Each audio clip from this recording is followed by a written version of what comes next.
Pico, comment se gèrent les corps sur le plan traditionnel? Nous sommes des Africains, on sait que lorsque quelqu'un décède, il faut l'enterrer.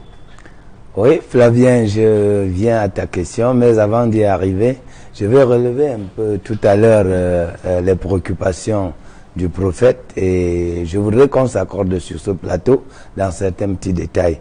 Parce que là, il y a la notion d'église et la notion de religion. Alors, il faudrait qu'on fasse une nette différence là-bas, parce que quand par religion, nous sommes dans relegare, c'est-à-dire relié à. Ici, nous prenons donc en fond, comme tout à l'heure, j'ai pointé du doigt les églises occidentales, j'allais dire mieux les religions occidentales, parce que à l'entrée, il y a un problème déjà par rapport au message qu'ils ont pour s'installer en Afrique. Première chose, je voudrais m'accorder également avec le révérend, tout à l'heure, qu'il utilise la Bible comme un livre de référence. Je voudrais dire que si ce plateau, si je disais par exemple Otep, je suis certain que quelque part des gens répondraient c'est Matawi. Ici donc c'est dans l'école égyptienne de la connaissance où l'égyptologie nous amène à comprendre beaucoup de choses qui ont été masquées par le livre, la Bible et les autres livres, les Corans, qui nous cachent des vérités sur l'Afrique. Et c'est justement au-delà de cela que nous trouvons beaucoup de choses à travers la traduction des hiéroglyphes. Ici, je voudrais donc qu'on ne s'accorde plus à penser que la Bible est le seul livre qui nous donne les fondements de la société africaine. Et même au révérend, je vais rappeler, tout à l'heure il cite Jésus comme quelqu'un qui a été ressuscité. Si c'est vrai même que Jésus a existé sous cette forme, je veux rappeler qu'il n'est que le dernier parmi les dernières personnes à avoir réalisé cela. Je peux vous citer un nombre incomparable de personnes mortes et ressuscitées. Je connais Osiris, nous le retrouvons dans l'égyptologie. Je connais Horus, 3000 ans avant Jésus-Christ, mort et ressuscité. Je connais Dionysos en Grèce. Je connais Attis en Phrygie. Je connais Krishna en Inde. Je connais Mitra en Perse. Je connais Moïse da Silva au Brésil. Et ils sont donc nombreux qui sont morts et ressuscités. Que la Bible ne nous amène plus à croire que Jésus est la seule personne morte et ressuscitée. Quelle méthode? Celle utilisée par cette dame ou celle de la Bible? Non, je voudrais rectifier cela pour éliminer la Bible comme le seul livre de référence. Maintenant, revenant à cette dame, comme vous le dites, c'est le cas qui nous préoccupe.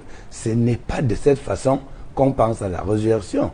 Je tire à boulet rouge contre elle et tous les adeptes de cette religion parce que c'est de la folie, comme Dr Djengo vient de le relever. Des personnes sont mortes ressuscitées. Ça, c'est des vieilles choses de l'ère très très ancienne. Il y a même des gens qui ont vécu 400 ans. Si on s'en tient donc à la Bible, aujourd'hui, ce n'est plus possible. Nous n'avons plus cette espérance de vie. Ça voudrait dire quoi donc concrètement?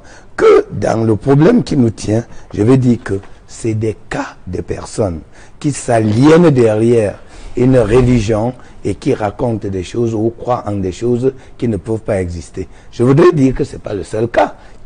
À Bafia, j'en ai connu, où un jeune enseignant de son état avait une forte fièvre et couché malade. Un pasteur des églises de réveil l'amène et réunit les fidèles autour de lui pour prier jusqu'à ce qu'il guérisse. Il est mort.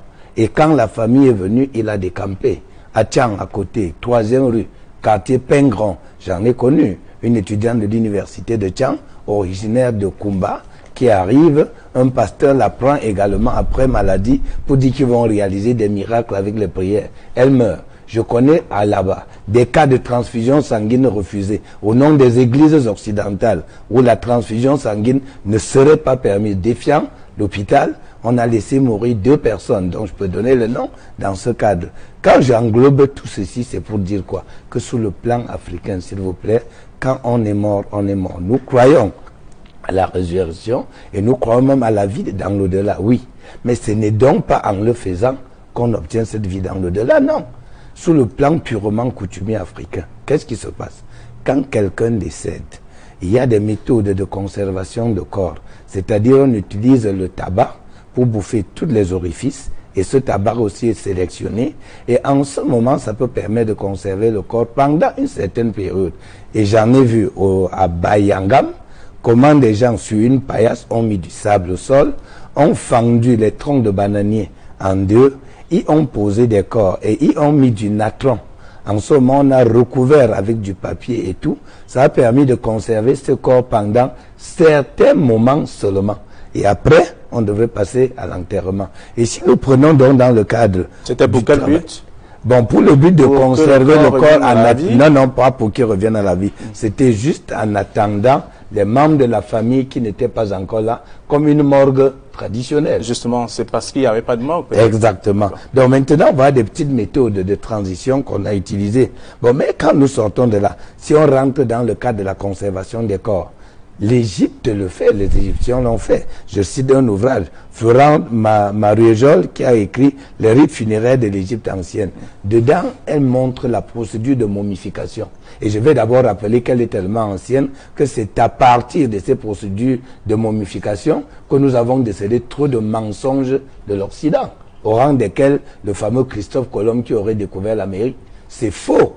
Christophe Colomb, avant d'arriver en Amérique, les Noirs étaient là 737 avant Jésus-Christ, et c'est à partir des tabacs retrouvés dans les sarcophages de certains pharaons égyptiens qu'on s'étonne que ce tabac qui ne pousse pas en Égypte, comment l'a-t-on eu?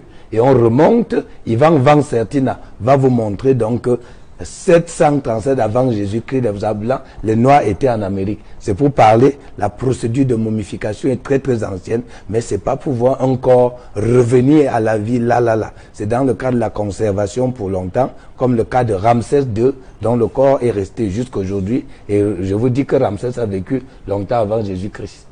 Très bien. Monsieur Fabien, je voudrais réagir. Je crois que je ne suis pas d'avis avec ce que dit mon copanéliste.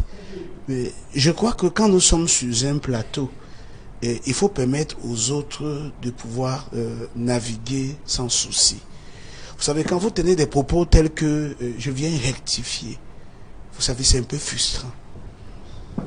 Vous incluez les autres déjà dans le faux. Vous les incluez déjà dans du mensonger. Et puis, c'est pas respectueux. Je crois que nous sommes ici pour éclairer l'opinion publique sur un fait.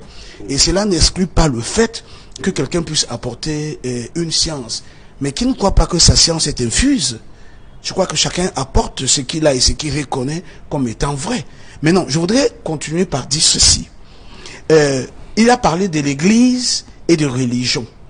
Je crois que c'est différents thèmes, c'est d'autres débats. Et si nous voulons le suivre, nous n'allons pas continuer ces débats. C'est pourquoi je voudrais conclure. Permettez-moi de chuter. Je voudrais dire ici, monsieur Fabien Ndongo, que les phénomènes que nous vivons aujourd'hui ne viennent pas de l'Église. Parce que selon la constitution de l'Église, qui est la Bible, parce que nous, en tant que chrétiens et serviteurs de Dieu, nous croyons à la Bible. Et personne ne peut nous refuser le fait de croire à cela. Et je crois que même dans cet état, il y a ce qu'on appelle la liberté de religion. Donc, quelqu'un ne peut pas se mettre sur un plateau et croire que les autres ne doivent pas exister. Ce que je voudrais dire, c'est quoi? C'est que ceux qui croient en Dieu ont la charge, ont le devoir, non seulement d'écouter, mais également de vérifier par la Bible que chaque fidèle a, pour savoir qu'est-ce qui se passe, comment cela se fait. Et ici, sur le plateau, il n'est pas question de momification, il est plutôt question d'espérance de résurrection.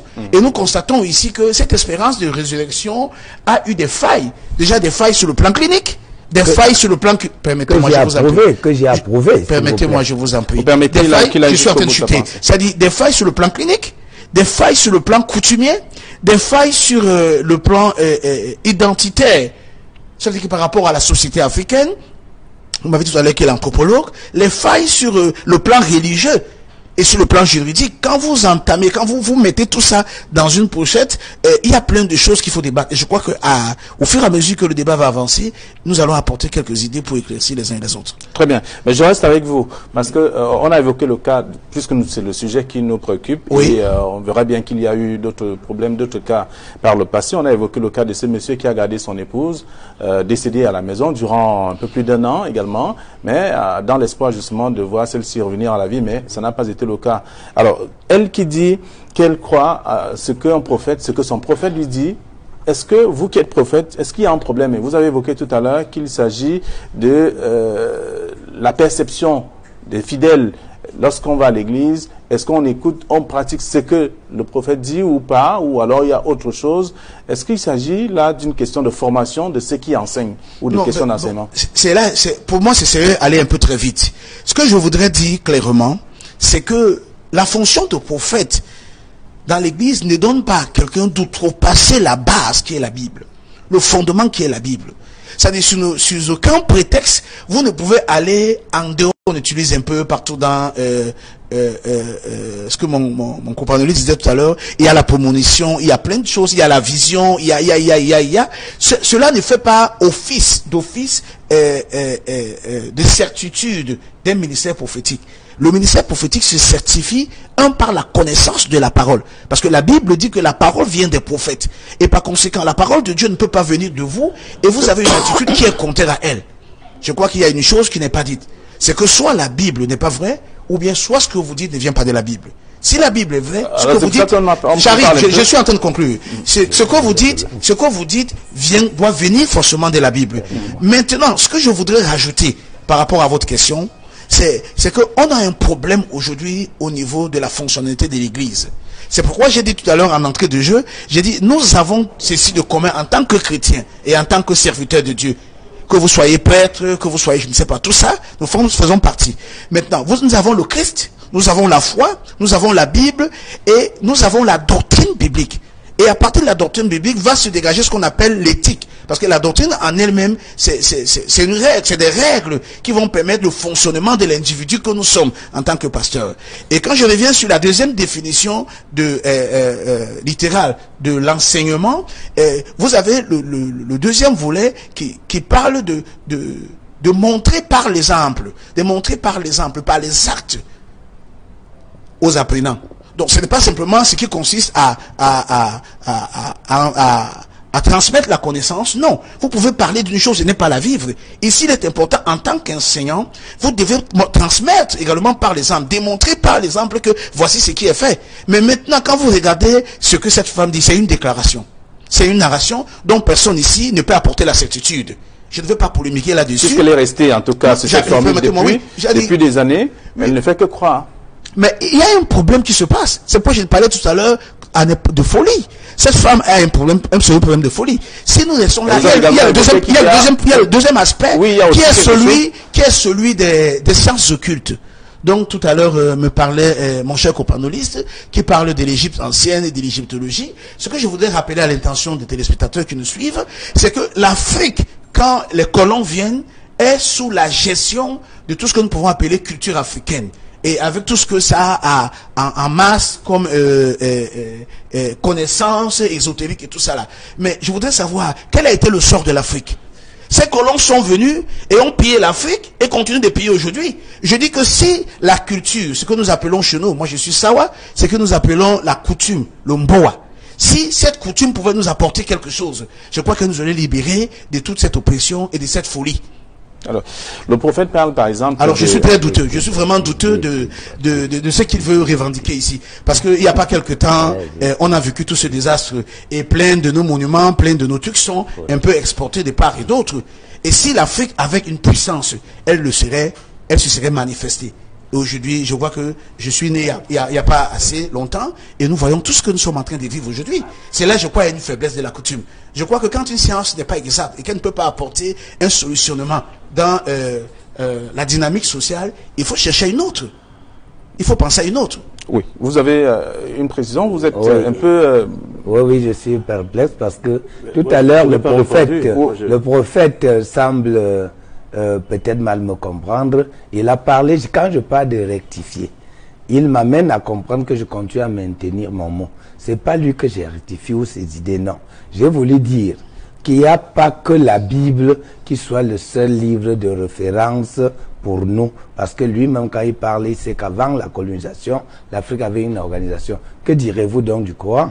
Parce que même dans le Coran, c'est un livre de référence pour certaines croyances. Donc j'ai voulu rester ici pour dire que nous ne nous appuyons pas exclusivement sur la Bible comme un livre universel. Elle est bonne pour les chrétiens. Il y a les non-chrétiens. Il y a donc les culturalistes. Et il y a donc les musulmans. Moi, je crois à la Bible. Beaucoup de congrégations. Moi, je crois à la Bible. Je l'ai jamais dit. J'exhorte, j'encourage les uns et les quand vous le autres dites, à y croire. Vu ce qu'elle apporte.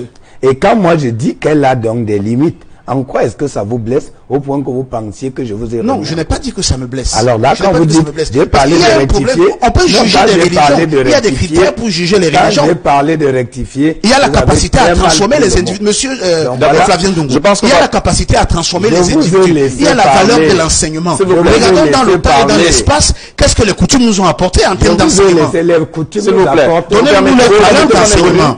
Nous sommes là pour ne seront pas limités. Les Kadhafi en Afrique ont une base culturelle et ils sont arrivés où ils sont parce que nous sommes faibles. Nous sommes dans un débat religieux, nous ne sommes pas dans un débat géopolitique. Voilà, je voulais préciser un peu. Vous parlez politique en disant que les cultures sont limitées. Le prophète, permettez qu'on évolue et qu'on reste sur ce qui nous semble intéresser, qui nous intéresse.